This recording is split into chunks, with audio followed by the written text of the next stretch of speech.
Hi friends. என்னன்னு பார்த்தீங்கன்னா 2 விஷயம் பார்க்க போறோம். ஒண்ணு வந்து மாற்றத்துக்கான பதிவுன்னு சொல்லிட்டு ஏடிஎம் பத்தின ஒரு வீடியோ போட்டிருந்தேன் அது. இன்னொன்னு பார்த்தீங்கன்னா, எங்க வீட்டு வாஷிங் மெஷினோட நிலைமை. ஏடிஎம் கிளீனா இல்ல, சிலந்தி வலையெல்லாம் பிடிச்சிருக்கு அப்படின்னு ஒரு வீடியோ போட்டிருந்தேன் பார்த்தீங்களா? அந்த ஏடிஎம் இப்ப கிளீன் பண்ணிட்டாங்க. ரொம்ப சந்தோஷம். இது வந்து உங்களால தான் நடந்தது. இந்த பதிவு போட்டப்ப நெறைய பேர் ஆதரவாவும் பேசியிருந்தாங்க. நல்ல விஷயம்னு. அதுலயும் பாதிக்கு மேல கமெண்ட் என்னன்னு பார்த்தீங்கன்னா, "இது உனக்கு தேவையில்லாத வேலை. இதுல எந்த மாற்றமும் வரப்போறதில்ல" அப்படின்னு கமெண்ட் பண்ணியிருந்தீங்க. அப்படியெல்லாம் இல்லங்க. சோசியல் மீடியா நம்ம நினைக்கிற மாரி இல்ல. எங்க போய் சேரணுமோ அங்க கொண்டு சேர்த்துருவாங்க.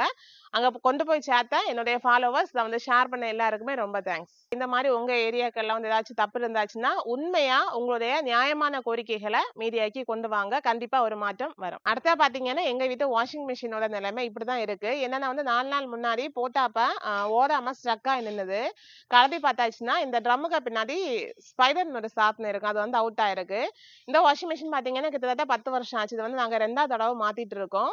நல்லா அழுக்கு படிஞ்சிருக்கு. அதனால தான் நாசம் ஆயிருக்கு போல இருக்கு. எங்களுடைய தப்பு என்னன்னு பார்த்தீங்கன்னா, பொடி யூஸ் பண்றோம். அதனால தான் இது ஒரு 90% அதான் அந்த பொடி தான் காரணம்னு நினைக்கிறேன். இப்ப பார்த்தீங்கன்னா, லிக்விடுக்கு மாறி இருக்கும். மந்த்லி ஒன்ஸ் நாங்க ட்ரம் கிளீனிங் பண்ணிட்டு தான் இருக்கோம். நம்ம வந்து ஸ்கெயிலிங் பவுடர் எல்லாம் போட்டு பண்ணுவோம் பார்த்தீங்களா? அந்த மாதிரி. இருந்தாலுமே இந்த பிரச்சனை வந்திருக்கு. நம்ம ஏசி எல்லாம் கழட்டி டீப் கிளீனிங் பண்ணுவோம் பார்த்தீங்களா? அதே மாரி இதுவும் ஒன்ஸ் ஆர் ட்வைஸ் இன் எ இயர் வந்து பண்ண வேண்டியது அவசியம் நான் நினைக்கிறேன்.